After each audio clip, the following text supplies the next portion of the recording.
Yeah, where do we start? I don't know. This was a challenging one. We got to put together all our experience and build something I think is worthwhile. It's not just a stock restoration, it's not a preservation, it's a real custom build, and it shows in the final product. So this is our finished 1961 Porsche 356B for the 2025 Restoration Challenge. Well, knowing that the car wasn't numbers matching, we knew we could have a little fun with it, culminating in, I think, what's a really unique and fun build, straight from the factory catalog. Everything here serves a purpose. It's not just for looks. Going from the wide 5 with the drum brakes to the 5x130, the smaller bolt pattern, and disc brakes. Obviously disc brakes are a big improvement. Higher compression ratio with better cylinder heads, bigger pistons and cylinders, more aggressive cams, so it ends up being a pretty big, at least 40 horsepower bump over what we had from the factory. We knew we didn't want a bumper in the back, but running no bumper in the back and having a bumper in the front would make the car look uneven when you just looked at it from the side. So we made these little bumperettes, which makes the car really unique.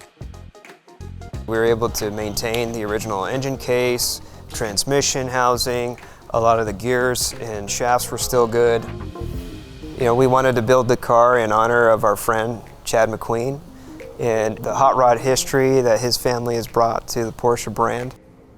Putting in some Speedster seats. We went with a nice tobacco brown leather. The theme on this build was just something that would make you want to get up early in the morning, hit Highway 74, and just go drive like a maniac for a few hours. A lot of the body was in really good shape. We did run into a big surprise, though, on that front end. It was a lot of Bondo on there, and at least one, if not a few, accident repairs. Look at that. We ended up ordering a front clip from Porsche, which is really nice. We can able to get that from, in-house. Yeah, that was really interesting find. We were just kind of plugging some numbers in the parts catalog, and then we realized that this whole front clip sheet metal was available through Porsche Classic. And that's kind of been a running theme with this project, was just going to the parts diagrams, going to check for stuff, and realizing that Porsche does still offer the part. Either new old stock sometimes, but most of the time it was a new production part, which is really nice. As we're trying to go through this build and being under a time crunch and figuring all this out, we were able to expand the Classic workshop, and the support from the community was great. Thank you all for being here. Thank you. We were able to enjoy an unveil, up the mountain at Garage 79. That was a really good turnout. Everything on the car was more complicated than I thought it was going to be. Being this older car, you think naturally it's going to be a simple process of taking it apart and putting it back together, but not so much the case with this. Like, even the turn signal has got 3 different gaskets that go on it that, luckily Porsche has all of that stuff in stock and available. Somebody had taken the differential housing, which was a 6-bolt, drilled it out to be a 12-bolt, broke it in the process at some point, kind of brazed it back together and just slapped it in there, and it was working, but pulling that apart and realizing what was wrong with it, and then once again being able to lean on Porsche and get the correct parts for the car was really nice. Porsche Classic to the rescue. Yeah, they've bailed us out quite a few times. I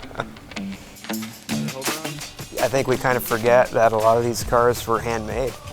Taking it down gave us the opportunity to kind of, commune with the past and really understand the level of love and dedication and craftsmanship that went into the car. Definitely. Also got to say a bunch of swear words at the people that were working out in the past. Some of them did it right, some of them did it a little wrong.